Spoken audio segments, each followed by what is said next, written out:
What's going on? What's going on? What's going on?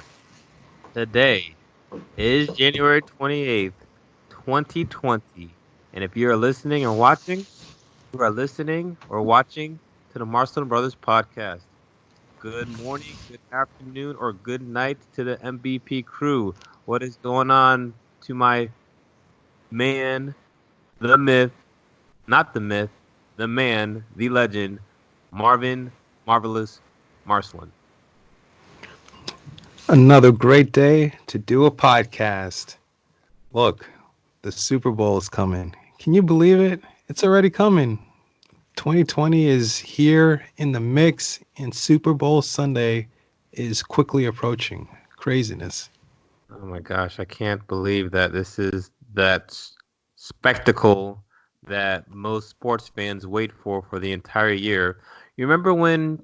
So I'm not a baseball fan, so I always dread the time of the year when it's baseball season because basketball's finished, football's finished, and all we've got going on is just to watch baseball and just getting excited for little things like preseason football, talking about NFL trades, talking about NBA training camp, just something just to get us out of baseball into football. And we've gone from that to finally getting to Super Bowl Sunday coming up. And Super Bowl Sunday ends up being in Miami. Geez, like it's all of this has come to this one weekend that's coming up, which is exciting and awesome. But it's so sad because after that weekend, no more football. Sigh. But, my friend, I know you, of all people, will quickly find something else to take up that time. And you're an extremely productive person, so, it's not even an issue. I mean, it's not finding something to take the time. It's just finding something that I'll be able to sit back and just be numb just to watch. But again, football is one of those sports that both you and I enjoyed playing, and it's one of our favorite pastimes. So we just got to make sure we're able to enjoy the moment, enjoy everything that's going on, because it'll be a long off season to say the least. So what's been going on with you, man? What's been going on since the last time we talked? It's been a little Well, while. I've been chugging along on my outpatient surgery center's rotation when it comes to podiatry. It's been a good month. I got a lot of cases in, so I'm happy about that. Next month, as of February, I'm going to be transitioning back to orthopedics. This is crazy. It's going to be my last go round for orthopedics What? as a resident. Yeah, yeah, man. And then, as far as the side hustles are concerned, still chugging along with the rental properties. I'm on my second one. I found a potential tenant, and now I'm just going through the process of making sure that I dot all the I's and cross all the T's. When it comes to the moonlighting podiatry thingamajig that I'm doing, it's starting to hit on all four cylinders. So I'm feeling comfortable. I'm feeling good. And so that's just telling me that when it's time for me to transition to being the full-fledged attending, I feel like I'll be able to get the hang of that. So I'm happy about that as well.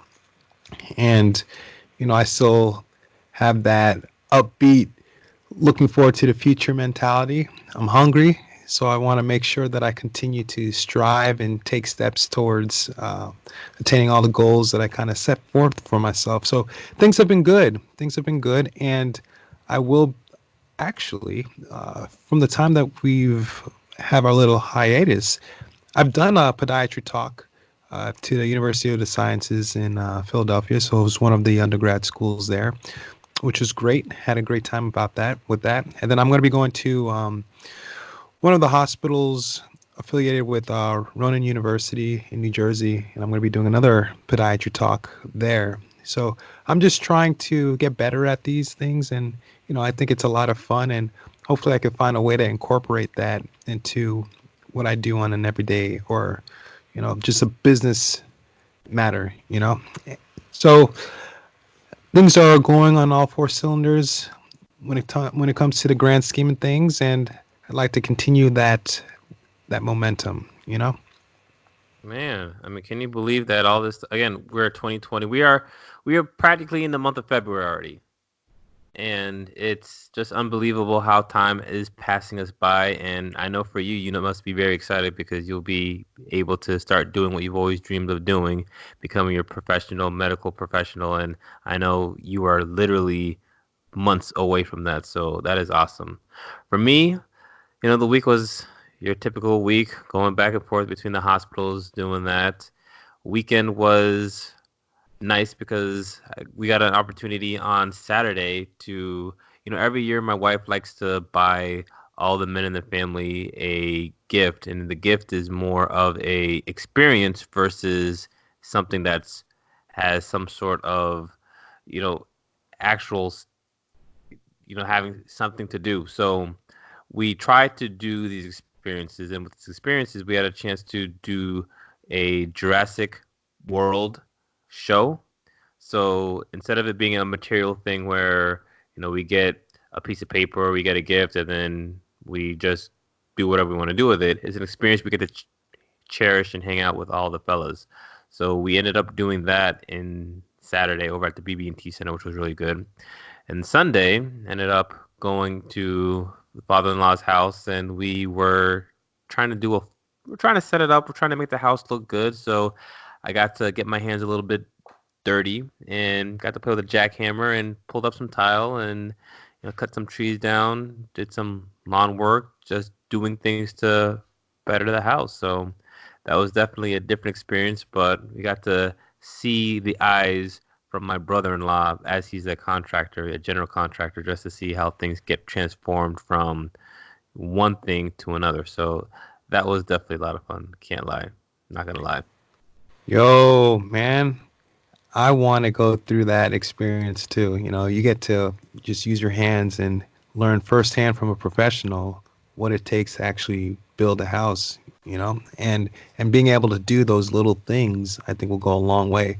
Little things like, putting tile down on the ground, cleaning up a surface, using that jackhammer, like what you were saying, putting down grout, backsplashes. Those are pretty cool things that you can, spruce up your own place if you want to change things up. And if you have those tool sets or that skill set in your arsenal, oh man, that's pretty cool. And I think it's fun too because you get to see the transformation of a house. You see the before and you see the after. It's huge. It's like you don't even recognize it. But when you see the pictures in between of what's going on, those pictures tell a story, and you're able to see how the houses are being retransformed. So that was something that I enjoyed doing over the weekend. And I try to go up there maybe every 6 weeks just to see what's going on and just to help contribute. But like you said, I get to contribute all those things that I'm learning over at that house to the Marsland residents, and that's something that's pretty exciting. So definitely have to keep you posted on all the different changes that the house goes towards. Sounds great, man. That sounds great.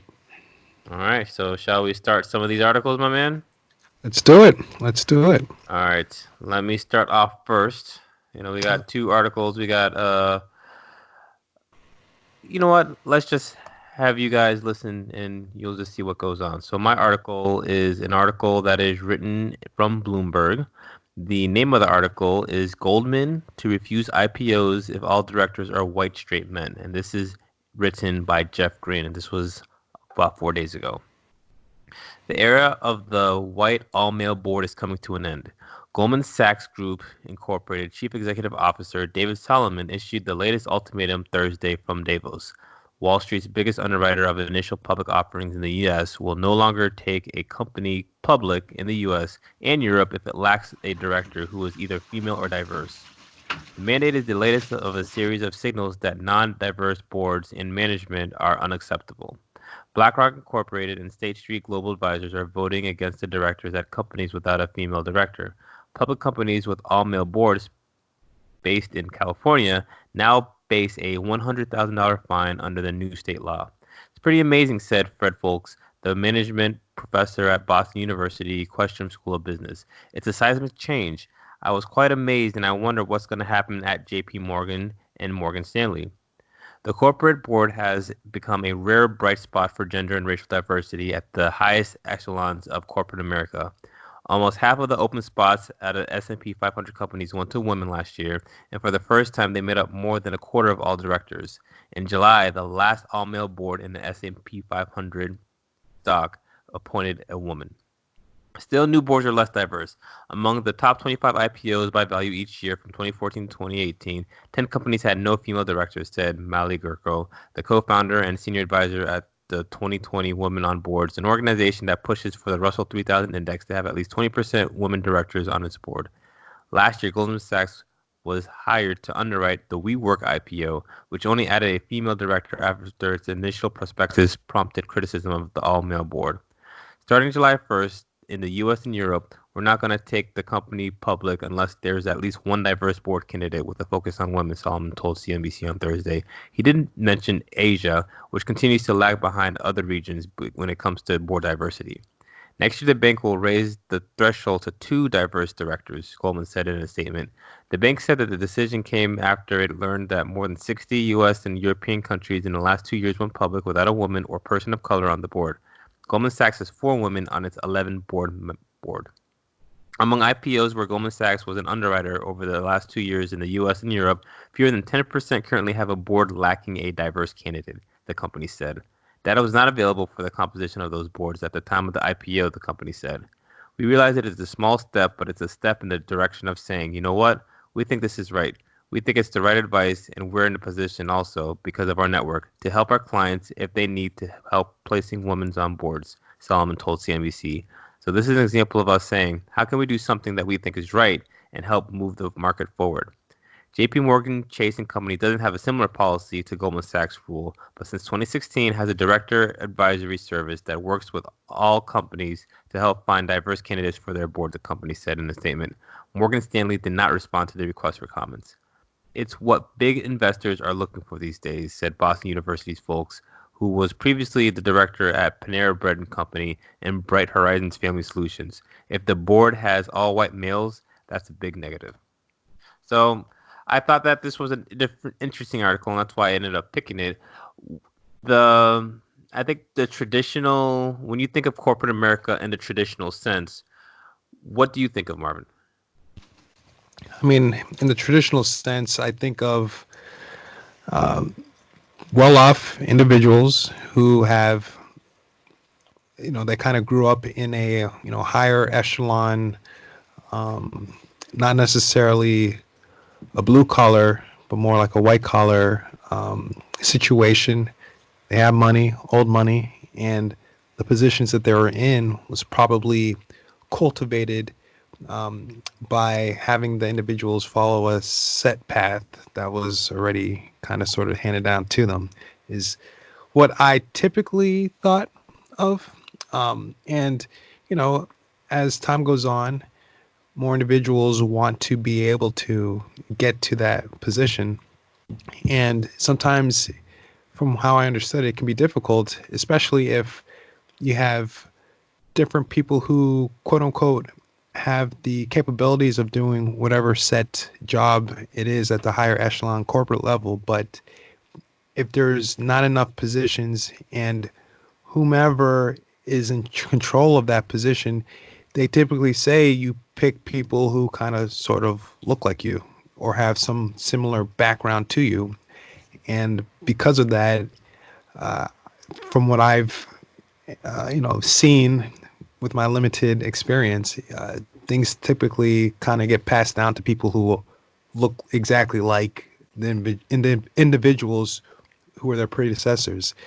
And so I think what this story is telling us is finally, slowly but surely, even the companies themselves are starting to realize, okay, this trend that's happening year to year to year to year or decade to decade, probably should change one way or another, because the population that these big corporations are serving are changing too. And at some point, I think individuals are going to see that something is off, and in order to have fair representation, so if I'm going to be serving a certain population and I don't have anybody that looks like me on the higher echelon, the board members, etc., maybe people will start to think I'm going to try to find other places that has that, or maybe new competition might be created in order to compete against that. So when I'm reading, or when you're reading this article, to me, I think this is a great idea, and I think it's something that, you know, should maybe have happened yesterday from the big picture. But I'm glad that there are steps that are being taken in order to make these higher echelon positions more inclusive to individuals who are fully qualified. So it's not, I don't think this is like a handout type of thing. It's, they're looking for individuals who are fully qualified and capable of doing these jobs, but they want to make it more encompassing of different groups of people. And, that's something that's extremely important, especially if the consumers are a wide variety of different people. So you want to have more of a variety when it comes to, the upper echelon board members, etc. So that's what I think. So, for those of you who don't know, so David Solomon is the chief executive officer of Goldman Sachs. And I don't believe we talked about it on this podcast, but I did hear on another podcast that DJ, this guy is actually a DJ, or for his hobby, he is actually a DJ. So his nickname that they call him when he's actually doing his DJ stuff is they call him DJ D Soul. So no, I like this guy because he seems pretty progressive in a lot of the ideas that he's had. I think his personality, just from being a DJ, it just shows you what type of person he is. He's an individual that isn't afraid to try new things. And I think when you do look at corporate America, I think the traditional sense of corporate America are going to be your white all male board members. And I agree with you 100% with regards to looking at what America is now compared to what America is before, and America is changing.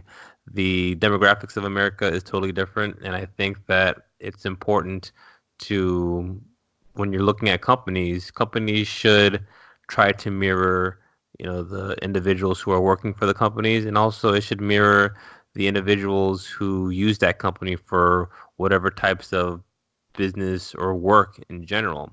And I think that there's also something to having a working with a group of people who are different, who think differently, who look different, because when you have these differing vantage points, I feel that it allows for the team as a whole to see things from different perspectives.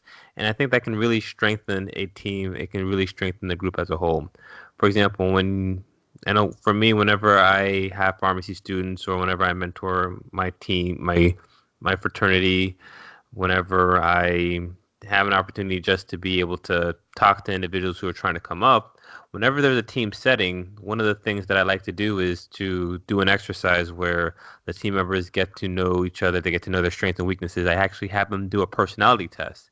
And in this personality test, they have an opportunity to see what they are. They get to see what other people are coming from. And based off of these answers and ideas, they learn how to communicate with each other.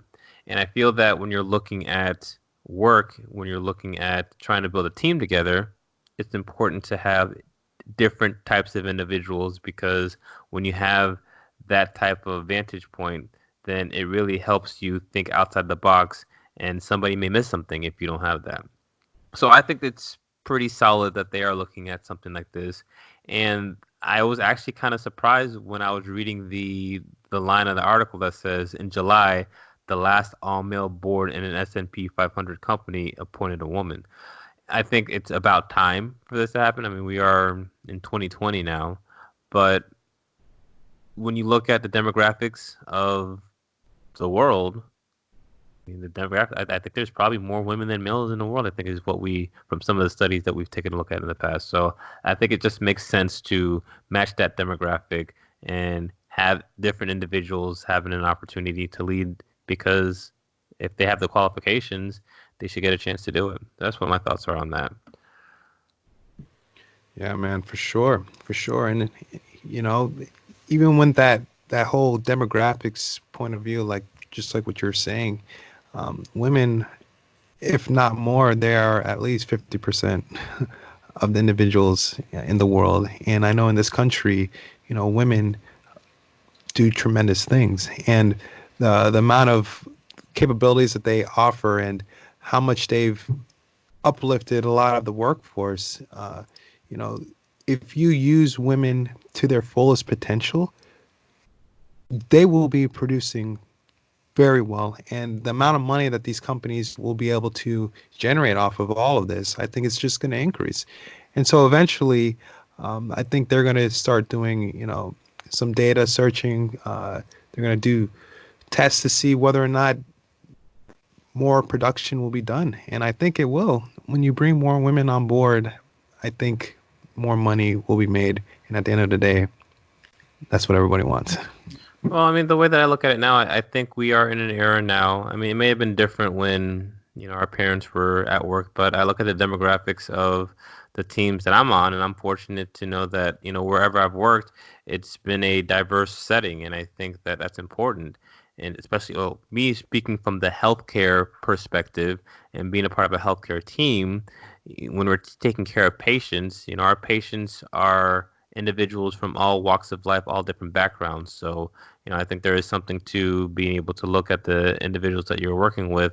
And, I like to see that there are different types of people from different backgrounds that are all able to work together. It means that you're inclusive. It means that you're open-minded. And I think that, as long as people are qualified to be doing that, it's just, I think for individuals who are sick, I think for individuals who are feeling scared, being able to see somebody like them when they go to the hospital makes them feel better. So I'm not surprised that when I see the opening statement of this article saying the era of the white all-male board is coming to an end, because you look at the coworkers that you're with, and that's how it is as well. So I think it's been a long time coming.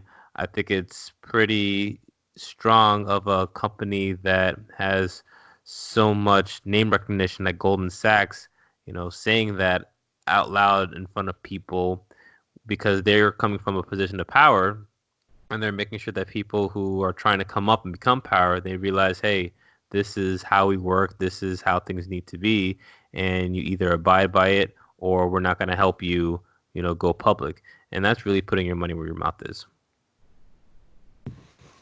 I agree. I agree. Well said. Well said.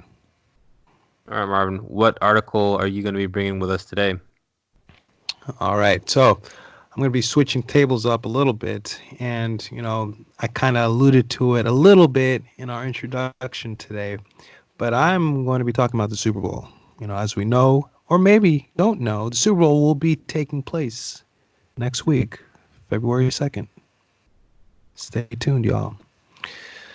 All right. So my article is from MSN.com, and it's titled "The Most VIP Super Bowl Weekend Costs 1.5 Million, Includes a Butler." Can you repeat that cost again? I don't think I heard you properly. 1.5 million, but it includes the butler. All right, Marvin, I'm interested in hearing what you're going to be talking about. Let's stop trying to get me on the edge of my seat. Just get into it. All right. Private jet service, a personal butler, or how about a meal with former Patriot star Rob Gronk? To top off Super Bowl weekend, from legendary nightclubs to exclusive parties, no place caters to the rich and famous quite like the glitzy Miami. The city's most luxurious hotels, clubs, and restaurants are offering over-the-top packages to entice big spenders looking for an action outside of the end zone. One package includes a 4-day cruise around the Caribbean on a private yacht after the game for $720,000.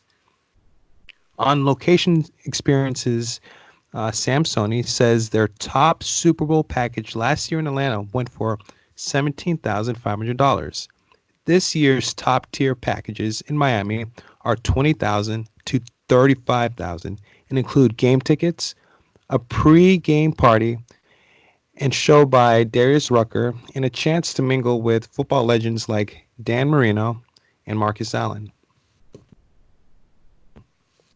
We've seen just unprecedented sales for that product, Sony says.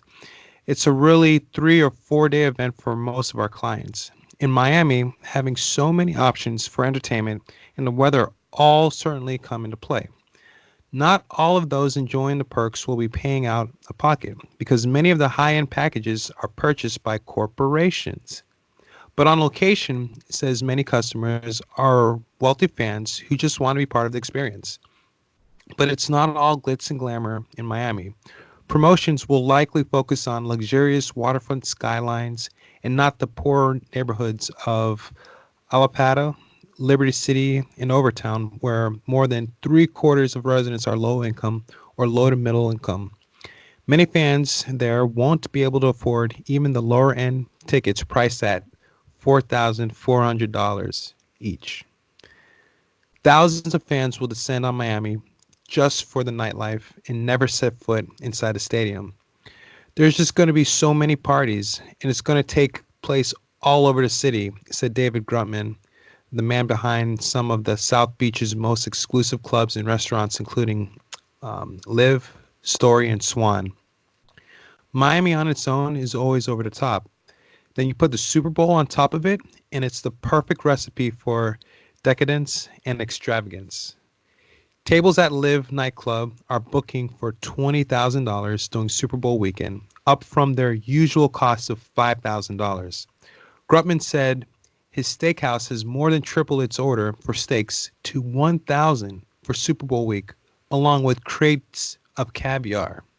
Here are some of the blingiest packages for high rollers. Number one, tables on the patio at Swan Restaurant, which Grutman co-owns with singer Pharrell Williams, are going for a minimum of $10,000 each. Number two, VIP tables to the Maxim magazine party, where the chain smokers will perform on a private island run, around $20,000, unless you want to grab 11 of your closest friends and hitch a ride on a private helicopter for $65,000. Number three, packages at Shaquille O'Neal's Funhouse are going for $30,000 to $100,000, with the top package including 20 tickets to the game, a chance to hang out with Shaq, your own private security, and 30 bottles of champagne and liquor to wash away any buyer's remorse. Number four, hanging with former Patriot star Rob Gronkowski at Gronk Beach will also set you back six figures. His $100,000 package includes 20 game seats and all at the amenities, including table and bottle service afterward, plus he'll stop by your table for a chat. Number five, the Swanky One Hotel South Beach is offering a $1.5 million package for 20 that includes airfare, game tickets, a private butler, lodging at 10 oceanfront homes, a private dinner, and a personal guru. Their cheapest package will set you back $200,000 and includes 2 tickets on the 50-yard line, a stay at a 1-bedroom oceanfront home, and field access after the game. Number 6, private aviation company NetJets and luxury yacht charter company Northrop and Johnson teamed up to deliver what may be the most indulgent package of all, coming in at a whopping $720,000. 2 guests will be flown to Miami in a private jet and put up in a suite at the Ritz-Carlton to rest up before the game day. After the game, a private jet will whisk you away to the Caribbean, where you'll spend 4 days sailing the tropical islands on a 236-foot, 6-stateroom private yacht. An earlier version of this report had basically, that's craziness. Craziness. I mean, the amount of just pure gluttony and money that is being, just thrown at you is crazy. But the interesting thing is, I think people kind of sort of do their math and their homework, and it sounds crazy, but there's probably people who will be indulging and utilizing and taking advantage of this stuff. And during the beginning of the article, I mentioned that corporations are the ones that are buying up a lot of this stuff. And, you know, would you be able to kind of sort of explain just the big picture concept of corporations to a lot of our viewers out here?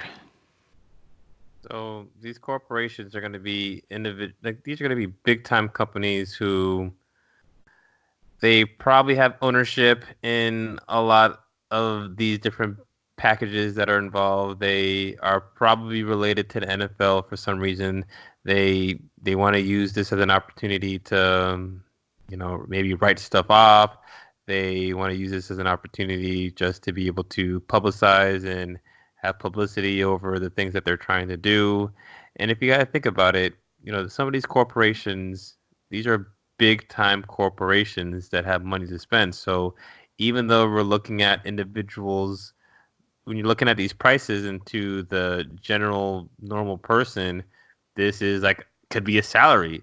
But when you've got corporations that are making hundreds of millions of dollars, that's $10,000 is probably equivalent to us paying for like a $200 ticket to the Final Four is what the equivalent of this is over there. So the money is huge, don't get me wrong.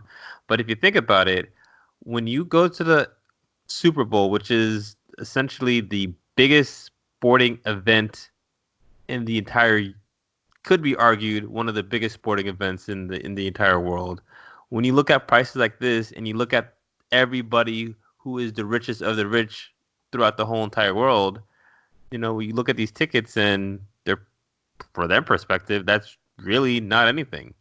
So I myself, with what I make, probably could not see myself paying something like that. But when you got people like, I don't know, Steve Bezos, how much do you think, he's going to be spending for something like that? Or you look at individuals like Michael Jordan, who are close to billions. $30,000 is just a drop of water somewhere. So it's not really that big of a deal for people like that, but for people like us, it's out of this world. So we looked at these 6 different packages that are out here just to joke around, just to have some fun. Out of these 6, which is the package that you feel would be the most interesting to you? So again, the packages are: 1, going to a restaurant and hanging out with Pharrell; 2, going to a VIP table over with the Maxim magazine party and being able to watch the Chainsmokers perform; 3, hanging out with Shaq, going to Shaq's Funhouse; 4, hanging out with Gronk; 5, being able to hang out on South Beach at one of the swanky hotels, be able to stay oceanfront at the home, have your own private guru, stay in the 50-yard line; or number 6, have your own personal yacht that takes you from a private jet over to the game, hang out at the Ritz-Carlton, after that go on a cruise. What are you feeling, Marvin? What's your flavor? That's a great question. That's a great question. But I feel like in this type of situation, the star power is where it's at. So for me, it would be between, hanging out with Shaq, um, versus um, either hanging out with Shaq or living that private glitzy life where I'm just being taken all over the place in private jets and flying from point A to point B. So the question for me would be, how much time would I be able to hang out with Shaq? If I'm spending the whole time hanging out with Shaq, watching the Super Bowl, I'd probably go with that one.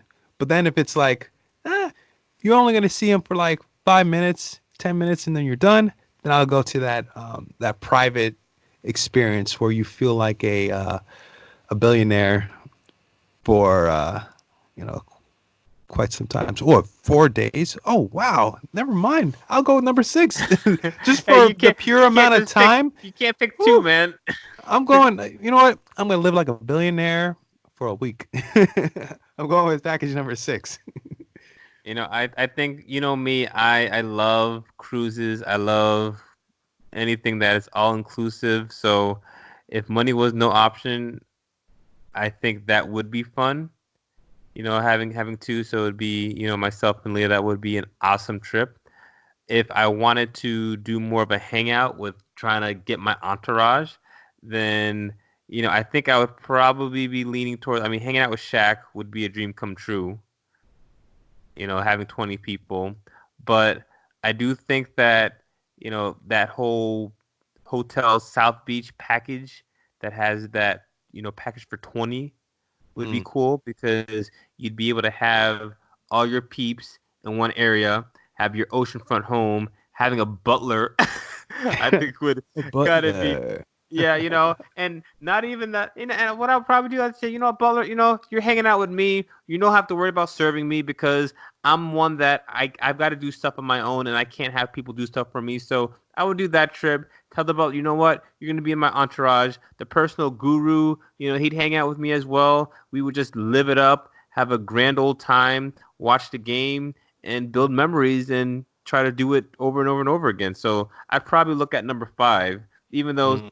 doing the cruise would be pretty awesome, but having that whole ocean front, just living the dream for that one day, YOLO, and just sitting back, relaxing, and said, yes, I did that. I think that would be cool for me. And you know what, Marvin? I would invite you. You'd be one of the 20. Hey, let's go, man. Let's go. I would be sure to videotape and record and just make it such that we remember this experience, for the years to come, for Oh, it sure. definitely would be a Marson Brothers podcast. If we would have to do Marson Brothers podcast episode live from South Beach. Oh, for sure. You know what the crazy thing is? The crazy thing is, you, my friend, live in South Florida right now. The Super Bowl is coming to you. It's almost as though for a weekend, not to say that Miami isn't like Miami, but it's like Miami's turning into Hollywood. Because I'm guarantee you that this is going to bring a lot of the star power down to Miami uh, on another level for the Super Bowl. So I wouldn't be surprised if you kind of sort of spot some stars just in passing, you know? And looking at the Super Bowl, they actually have a series of events that they have planned, and as you get closer and closer and closer, the more packed it's gonna be. They actually did start having some events on Saturday, but if I probably would have thought about it a little bit more and planned it, it would have been cool just to check out the convention center. They usually, for all these big games, they usually have things for the community to go to. But with everything that I've got going on, unfortunately, it'll be something that I'll probably miss because, once you get to Friday, Saturday, just the traffic that you've got to deal with when you're in the downtown area, it's just a lot. So I'm at the point now where it'd be different too. Like, for instance, if the Dolphins were there, maybe it'd be a little different. But who knows? Maybe I might surprise myself, and depending on what's going on Saturday, Sunday, maybe just trying to walk around the areas just to see, just to be a part of the hype. So who knows? Maybe I'll throw an audible and maybe I'll see if I can be around maybe on a Friday night, just go to where all the people are and just do some people watching. So who knows? I mean, the week is young. Maybe change my mind. Maybe Leah and I decide to try to live it up. But more likely than not, we'll probably just be home doing a movie night. Hey, there's nothing wrong with that either. Nothing wrong with that at all. So, man, I guess we talked about both of our articles. You know what we like to do with the MBP crew. We like to talk about our articles and give a little synopsis and a takeaway from our articles. So, why don't we start off with me and we'll talk a little bit about that Goldman Sachs article that I read. So, my take home points from looking at these articles are that times are changing, and as the times are changing, the makeup of things are going to be changing as well. I think that this push that Goldman Sachs is trying to do to promote diversity, to promote being able to have different backgrounds, and these different individuals from these different backgrounds are able to be a part of a leadership team for big companies, I think is important. I think that with these changes, I think these companies will only prosper because you're going to have individuals who now aspire to perhaps do something that they may not have done before because they didn't see somebody like them being in these positions. So I think as these moves are being done, it's really going to change the way that we do business in the world. And I think that's something that is worth fighting for. So I definitely give shots out to Goldman Sachs, and hopefully some of these other big companies will follow suit. All right, for sure, for sure. With me, this article is all about the glitz and the glam. I do want to just note that it's okay to just be humble. At the same time, know that whether or not you can actually do all of this, you can still participate, you can still have fun. And so, no matter how much money you have in the bank, you can still participate with the festivities of the Super Bowl. You can watch it with friends at home. So, you can have a good time no matter what. So, the thing I want to just, bestow upon everyone is have fun, be reasonable, and the fun is what you bring. All this other glitz, glam, that's not what makes things fun. It's you being around the environment and the friends and people that you love. So find a way to enjoy the Super Bowl, y'all. I could not have said it better myself. So we're at 41 minutes. I figure it's probably time for us to. I got something else that I do want to say. All right, man, go ahead. Yo, number one, Mm-hmm. this was a very heartfelt, difficult week. You Yeah. know, the man, the myth, the legend himself, Mr. Kobe Bryant, passed away, and I just want to give a little moment of silence for him and his family. All right. So with that said, I know that he was a tremendous player and someone that you really loved growing up. You loved watching his games and just rooting for the guy. Any thoughts about that? And I think for me, with where I am in my life and where I would have been 5 years ago, so yeah, I mean, I think all of us or grew up, watching Kobe Bryant. He's one of the most famous individuals that went straight to the pros with not having to play in college. And I think that, for me, when I heard about that story, it was definitely very sad because, his age is 41, and just seeing, how he changed the way people looked at basketball. He was kind of like everybody talked about Jordan. He was kind of like that second Jordan that came through. And for him to be 6 years older than me, I kind of felt like, he's kind of like a peer. And just to see the things that he did, the people that he influenced, not only in the game of basketball, but also things that he was doing outside of basketball, that's definitely a role model figure that hundreds of thousands, I would even say millions and millions of people kind of aspire to. And just hearing about that story on Sunday, it definitely brought chills because, this is a guy who probably hasn't even lived half of his life. And, with looking at everything that happened with that accident, the things that I started thinking about is, wow, one, I mean, this guy is 6 years older than me, and he has the world in the palm of his hands, and he's already gone. So making sure that you're making the most out of the opportunities that you have, and making sure that you're really not taking anything for granted.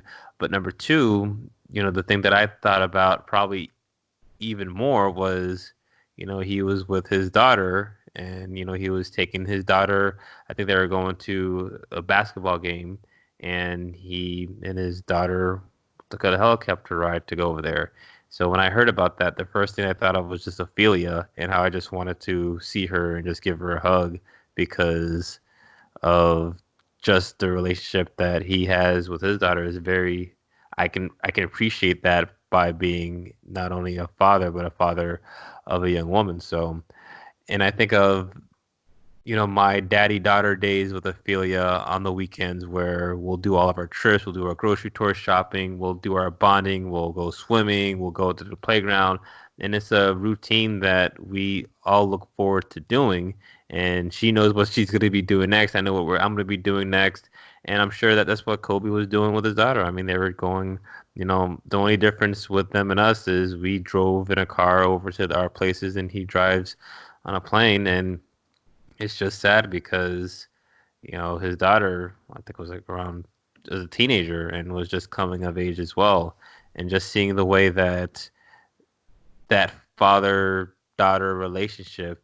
And whenever, I would see sports and news with Kobe, he was always around his daughters.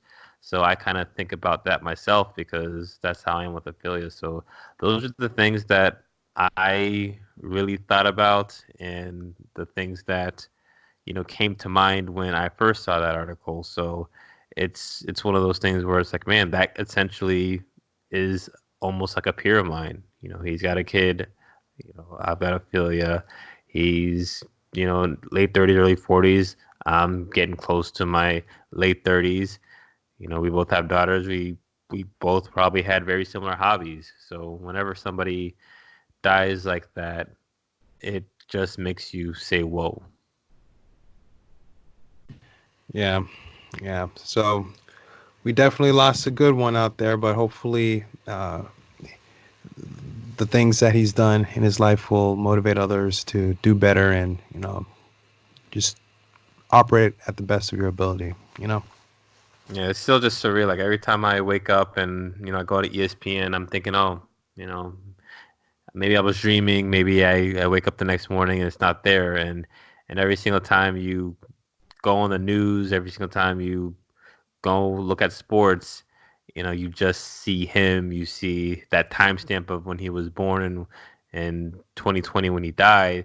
And again, it's like, no, there's no way. Like literally, he was on the news because LeBron James passed him on to become having the third highest point total in the NBA. And it literally was like we were all talking about Kobe Bryant and how that was going to happen. Like we saw everybody's, saw pictures of him, at, some of the Lakers games. And it was just one of those things where it just seemed so surreal because everybody was literally talking about Kobe. Kobe tweeted out, "Hey, congratulations to LeBron."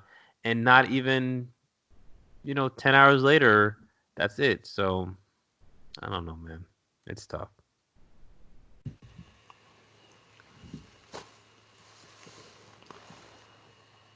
All right. So I think that's going to be concluding another wonderful episode of the Marcelin Brothers podcast. And like I said before, this one's for Kobe, and we're out.